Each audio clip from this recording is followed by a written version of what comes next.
Hey, you. Yeah, you. Come closer. Come really close. Have you ever looked at an orange and thought, wow, that looks really tough? Well, have you?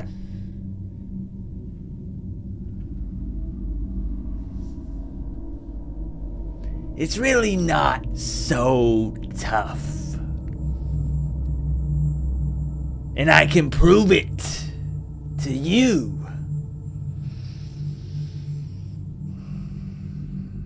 Because there's a little secret. You see, this tough exterior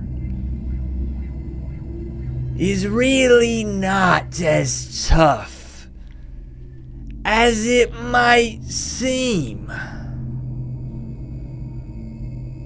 You could take a hammer.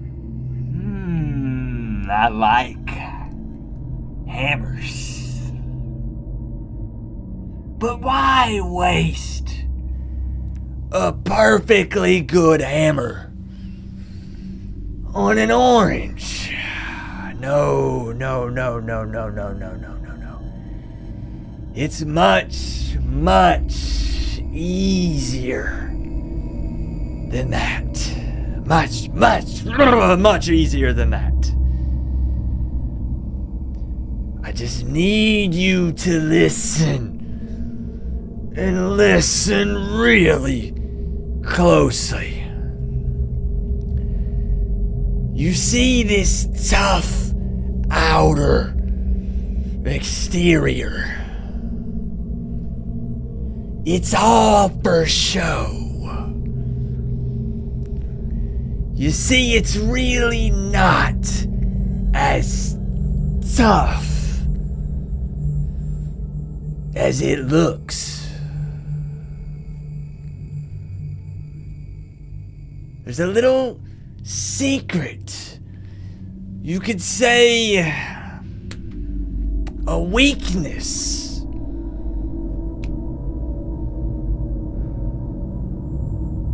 And that weakness? Do you want me to tell ya?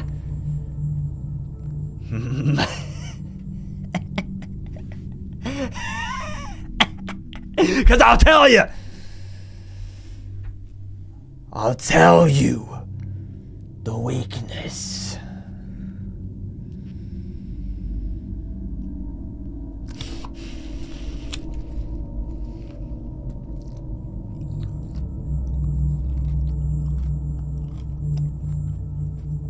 And that weakness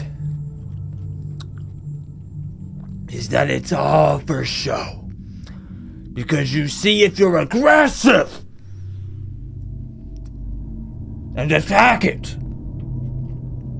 the inside is soft, squishy, and some might even say a little vulnerable. So be aggressive. Attack it. And you'll see that it's not so tough. After all.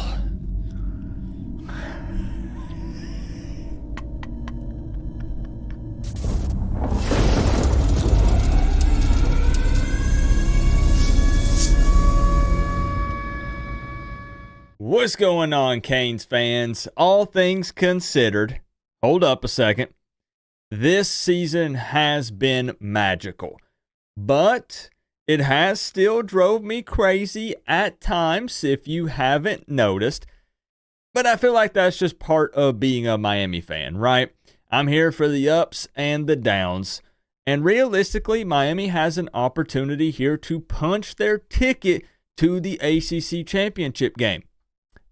They just got to beat Syracuse. Now, before we dive in, do me a quick favor and make sure that you're subscribed. A lot of people think that they are, and they actually aren't. I had some people who are regular viewers and chatters on this channel, and they hit me last week during the live stream and subbed during the watch party for the game and said, "Wow, Coop, I've been watching you for years," and didn't realize that I was not a subscriber. So double check that, make sure that you are. And if you are sad that college football is starting to wrap up here, I mean, the regular season is going to be over for us after this Saturday, hit me with a like or even dislike on this video. Boy, oh boy, do we have a quarterback showdown happening this Saturday. Ward versus McCord. It really kind of just rolls off the tongue, right? There is only one quarterback who has thrown for more yards than Cam Ward this season, and it's Syracuse quarterback Kyle McCord. Now, to be fair, he has thrown 8 less touchdowns and 5 more interceptions than Ward, but that's partially because McCord really is a gunslinger out there, and he's willing to take chances. He will not hesitate to throw up a 50-50 ball, and I get why. The dude has a pair of receivers and a tight end that are contested catch machines. The key will most likely be which defense can get more stops or which offense finally slips up first. Now, Syracuse does have 3 losses, but let's take a look at it here. Stanford only beat them by 2, and Boston College only beat them by 6. That other loss, however, was to Pitt by 28. With a final score of 41-13. McCord threw 5 interceptions in that game, and 3 of those were a pick 6. It was a really ugly game. But let's be real. Miami's defense has been shaky, to say the least, and it's understandable why some Canes fans might be a little bit worried about this one, myself included. There's no doubt that this Syracuse team will attack Miami deep down the field, just like they've done all season. I don't see any reason why that would change this week. They have actually completed the most deep shots in the country, which is passes for 20 yards or more. And heck, even their running back leads the Power 4 in targets. They love getting him involved in the passing game as well. This is an interesting matchup for multiple reasons, but one thing that really stands out to me, and something that I want to keep an eye on, is the fact that I would assume both teams want to try to own the time of possession, right? Because you want to limit the amount of time the opponent's offense is on the field, because both are capable of putting up points and doing it quickly. And I feel like this should favor Miami, given their solid stable of backs and just overall strong run game this season, especially in the second half of ball games, because Syracuse averages 93 rushing yards per game, and Miami comes in with a whopping 181. And we have seen pretty much every game that Miami has the ability to rotate in fresh legs late in the game. You really saw that with Jordan Lyle in the Wake Forest game. But let's take a quick look at the history between these two teams. Miami and Syracuse have faced off 23 times in total, with Miami leading the series 16-7. The most recent matchup was in 2017, and Miami won that game 27-19. Let's also take a look at some average stats so far this season for both squads, and just keep in mind that I round these numbers up or down respectively. So coming into this matchup, points per game for Syracuse averaging 32, Miami 45. Points allowed against them per game, Syracuse 28, Miami 22.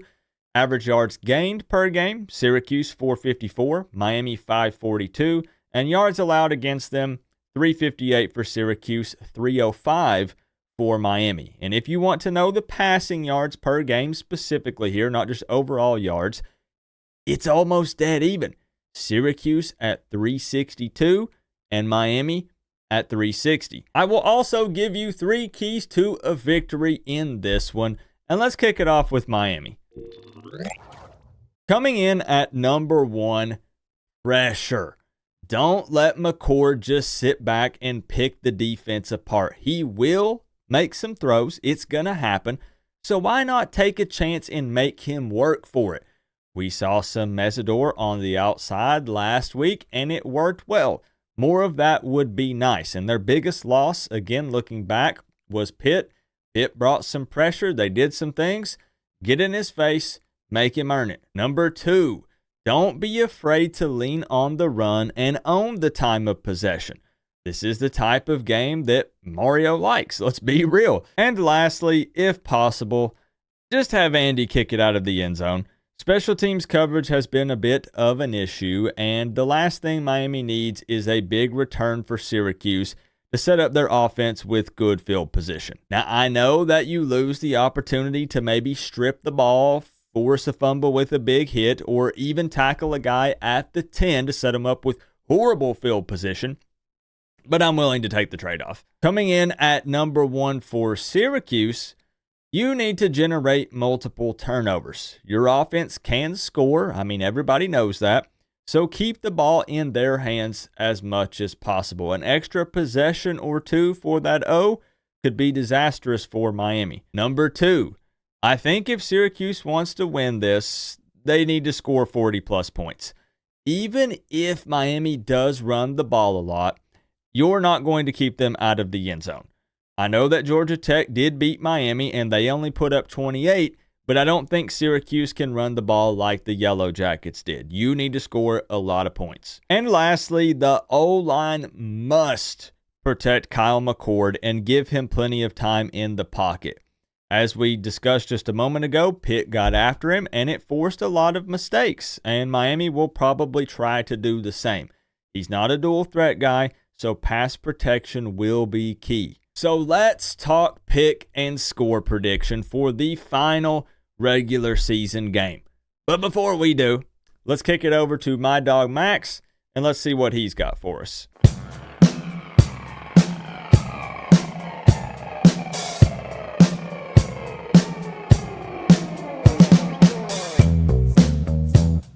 All right, guys, this week's pick might take a little convincing.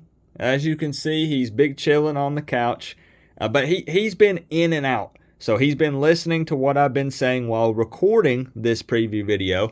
So he's had plenty of time to process this. He's heard the numbers. He's heard me discuss the strengths and weaknesses for both of these teams. And now we just got to get him off the couch and get his pick.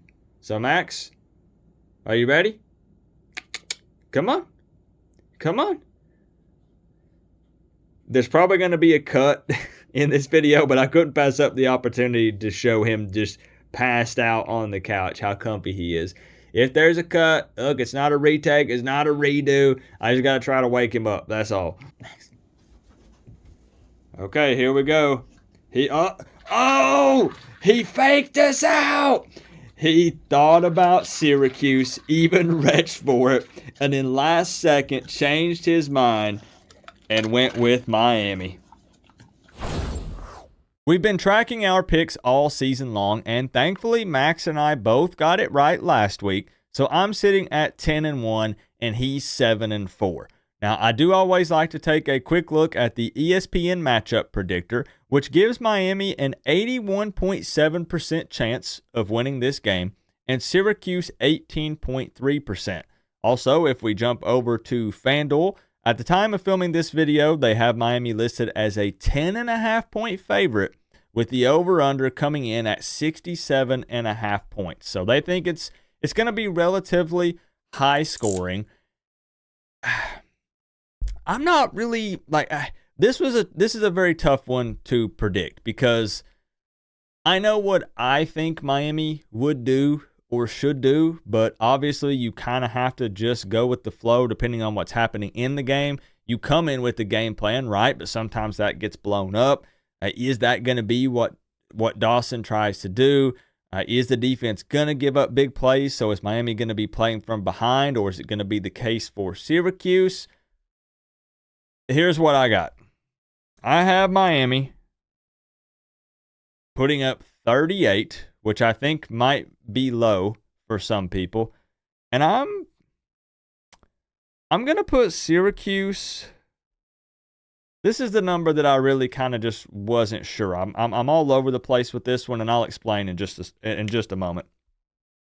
I'm going to give Syracuse 27. So I'm actually thinking this might be a little low on both sides for most people. Miami at 38, Syracuse at 27. I just think that Miami puts together some lengthy drives that prevent Syracuse from scoring as much as they would like. And I think we see a small offensive explosion from Miami sometime in the third or in the fourth to kind of, separate themselves from Syracuse. And I do believe that the run game, Miami specifically here, Miami's run game will be the difference maker in this matchup. I know that the storyline is the battle of the quarterbacks, like we talked about. High-powered offense, two guys that are leading the country in passing yards. So you think fireworks, electric, and come on, you're going to see that at times, right? These guys are going to take shots. You're going to see some big-time throws. But Miami has an opportunity here to keep the ball out of Kyle McCord's hands. And that run game is strong. So I think that could potentially be a great game plan. Syracuse just can't do the same. They are forced to come out and sling it. Now, again, if Miami ends up falling behind, then Miami is going to have to throw more. And it kind of just depends on the flow of the game, like we said. But I think there's a real possibility here that Miami wins 38-27. I don't think Syracuse wins this game. It's no back and forth with potentially Syracuse winning. It's just how much do both of these teams put up, depending on the game plan. I don't think Syracuse wins this game. Cam Ward knows what's at stake. He's locked in. This is the first time since 2017 that Miami can have both double-digit wins and an ACC championship game appearance. This is huge. This is the final regular season game. This is do or die, right? Like there will be football after this regardless for the Canes because of the amount of games that have been won. But it is definitely, can you say failure? I don't know if you can say failure if they don't make it to the ACC championship game. Certainly disappointing, unsuccessful, given everything that has happened and the way this season has played out. It would be a waste if they don't make it to the ACC championship game. So they've got to come out swinging, and they've got to mean business. And Syracuse wants to spoil this whole thing. They have a first-year head coach there. He was former DB coach with Georgia. He would love to knock off the Miami Hurricanes, stop them from being in the ACC championship game, and probably knocking them out of the playoffs. It ended up being SMU and probably Clemson. And nobody wants that, right? Right? We don't want to see that. So Miami taking care of business this Saturday at 3:30 p.m. Eastern Time. I'm ready. We talk about this all year, waiting for college football to be here, and the regular season is about to be over. I almost don't believe it. I'm excited, but I'm also a little sad. But if Miami can get a win, I think the excitement takes over, and that's what I focus on, right? Remember, though, guys, we're all one big happy college football family, but at the end of the day, I got to say, it's always better when you get to rep the U. Coach Coop, peace out. I'll see y'all in the next one. You're a real tough guy, aren't you?